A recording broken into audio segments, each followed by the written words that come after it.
Now, how to prepare for current affairs?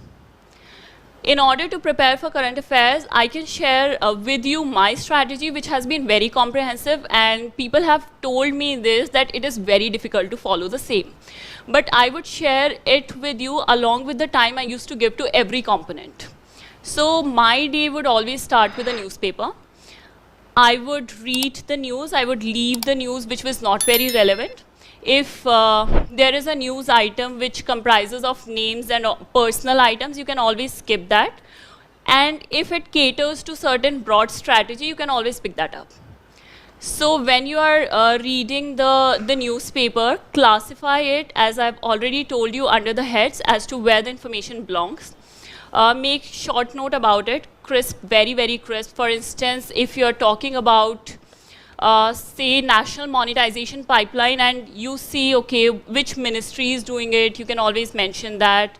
What is the allocation? It's approximately 6 lakh crores if I'm not wrong. So you can always write that, right?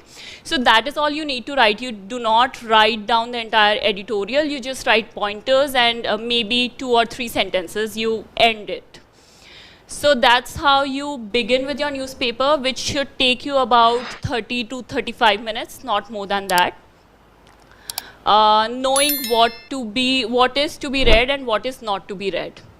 Followed by newspapers, you can always go with, so you have a coach, so do you have access to the daily portal of the coaching? Yes, so they must be sharing daily news items, right? How many news items do they share daily with you?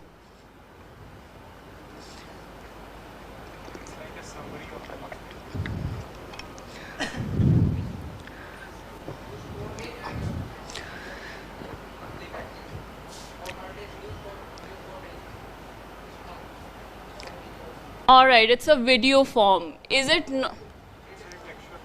It's in textual form. So, all right, all right. So, do you have different news items in that which you can count? All right. So, how much would it be? Roughly 10, 12?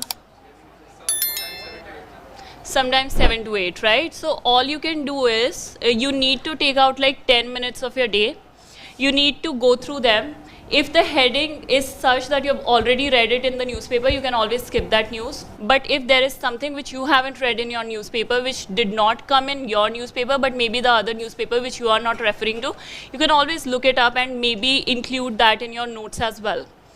So daily notes are done. Apart from that, what I used to do, again, it would take about like 15 minutes of my time, would attempt, there is a free test at Unacademy, it's called T20 test. So it's a daily current affairs test. There are 20 questions daily, and those questions you can try to attempt. Do not be disheartened if you're not able to answer all those questions right. There can be a time wherein you get all the questions wrong. But what should be your strategy to identify the questions that have gone wrong, and just because you haven't seen them anywhere, and to put them in your notes as well. So by this time you have spared like 30 minutes for your newspaper, 10-15 minutes for your daily portal. So it's like 45 minutes by now, and 15 minutes for your T20 test. So it goes to about 1 hour, right? So you can spare 1 hour every day for current affairs.